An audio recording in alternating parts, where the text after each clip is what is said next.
Estamos de volta com as nossas reflexões matinais, a Corsa da Manhã.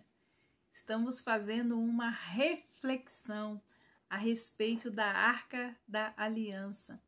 E temos vários episódios, na Palavra de Deus a respeito da Arca da Aliança. E hoje nós vamos refletir em mais um deles e tirar então as nossas lições preciosas. Em 1 Samuel, capítulo 7, versículo 1, está escrito assim: Então os homens de Quiriat-Jearim vieram e levaram a arca do Senhor à casa de Abinadab, que ficava na colina, e consagraram Eleazar, filho de Abinadab, para que guardasse então a arca do Senhor. E desde aquele dia a arca ficou então em Quiriat-Jearim, e tantos dias se passaram que chegaram a 20 anos. E toda a casa de Israel dirigia lamentações ao Senhor de Israel. Israel estava então em trevas, os inimigos haviam levado a arca do Senhor, que representava a própria presença de Deus no meio do seu povo. Mas, entretanto, chegou um dia que o rei Davi lembrou-se da arca. Lembrou da arca e resolveu trazê-la então de volta.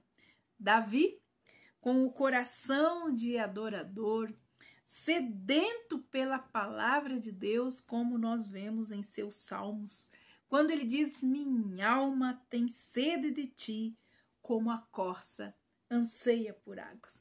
Então nós temos 2 Samuel, capítulo 6, versículos de 1 a 10, que nos falam o que aconteceu com a Arca da Aliança. Mais uma vez, Davi reuniu todos os escolhidos de Israel, em número de 30.000. Davi se levantou e com todo o povo que tinha consigo partiu para Baalá de Judá, para de lá trazer a arca de Deus, diante do qual se invoca o nome do Senhor dos Exércitos, que se assenta acima dos querubim. Puseram a arca de Deus numa carroça de bois novos e a levaram da casa de Abinadab, que ficava numa colina. Uzá, Aiô, filhos de Abinadab, conduziam aquela carroça. Levaram a carroça de bois com a arca de Deus da casa de Abinadab, que ficava na colina, e Aiô diante da arca. Davi e toda a casa de Israel se alegravam diante do Senhor com todos os instrumentos de madeira, de faia, com harpas, com liras, com tamborins, com pandeiros e também com símbolos. Quando chegaram à eira de Nagom, Uzá estendeu a mão para segurar a arca de Deus, porque os bois tropeçaram. Então a ira do Senhor se acendeu contra Uzá, e Deus o feriu ali por sua irreverência. E Uzá morreu ali, ao lado da arca de Deus. Davi ficou tão irado porque o Senhor havia irrompido contra Uzá, e chamou aquele lugar de Pérez Uzá. Até o dia de hoje, naquele dia, Davi teve medo do Senhor e disse: como poderei eu levar comigo a arca do Senhor? Davi não quis então levar a arca do Senhor para junto de si da cidade de Davi, mas fez com que fosse levada para a casa de Obed-edom, o geteu. Assim a arca do Senhor ficou na casa de Obed-edom, o geteu, durante 3 meses, e o Senhor abençoou toda a sua casa. Então, assim, nós vemos que durante 3 meses o Senhor abençoou toda a casa de Obed-edom. Mas amanhã nós vamos falar a respeito disso. Hoje nós vamos falar um pouco a respeito desse episódio que aconteceu com a arca e com Uzá. Mas houve então este incidente, que isso aconteceu por causa da desobediência, Algo muito característico em nós, algo que precisa ser banido dos nossos corações, É ter a memória curta. O povo sempre estava fazendo pouco caso de Deus, na sua rebeldia, na sua desobediência, nas suas murmurações, nas suas ingratidões e rebeldia. Então, esse incidente foi, na verdade, uma desobediência a uma ordem de Deus. Lá em Números, capítulo 7, versículo 9, Deus havia ordenado que a arca só fosse carregada em varas apoiadas sobre os ombros pelos coatitas. Em vez disso, Davi mandou então fazer um carro com bois novos e com grande júbilo. Então levou a arca à eira de Nagom.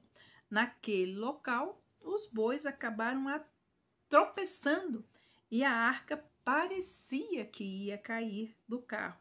Uzá, um dos filhos de Abinadab, então seguraram a arca com uma mão, uma vez que nem mesmo os sacerdotes podiam tocá-la, como diz em Números capítulo 4, versículo 15, ninguém, nem mesmo o sacerdote, poderia tocar na arca. Ele morreu então instantaneamente. Há quem pergunte, por que Deus matou Uzá? Por ele ter tocado na arca, tendo em vista que os filisteus tocaram na arca, colocaram ela numa carroça de bois e não foram destruídos. E aí? Ao que parece, quanto mais próximo de Deus o homem está, mais solene e prontamente é julgado por qualquer mal. Por isso nós temos uma expressão: o juízo deve começar pela casa de Deus. O ato de Deus foi severo demais?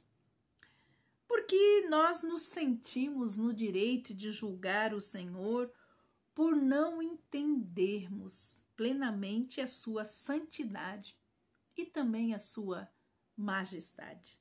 A arca era a representação visível de Deus, com o qual os homens teriam um contato mais próximo até Jesus vir. Uzá desconsiderou este fato e a sua morte, então, foi uma lição duradoura para os israelitas levarem a sério, de uma vez por todas, a glória, a majestade e a santidade de Deus. Nossas palavras mostram se somos sinceros ou não quando oramos: santificado seja o teu nome. Davi se queixou ao Senhor desse juízo severo. Por um tempo, desistiu então de levar a arca à cidade e deixou na casa de Obed-edom. Amanhã nós vamos falar a respeito disso. Mas o episódio de Uzá ensinou a Davi que Deus deve ser servido com temor e com tremor. A alegria, muitas vezes experimentado diante de Deus, deve sempre ser acompanhado de tremor, de temor. Fazer e conhecer e obedecer à vontade de Deus sempre é o certo, acima de qualquer boa intenção. Boas intenções não bastam. Precisamos fazer as coisas do jeito e da forma como Deus instituiu, pois princípios são princípios. Que Deus abençoe você e até amanhã na casa de Obed-edom.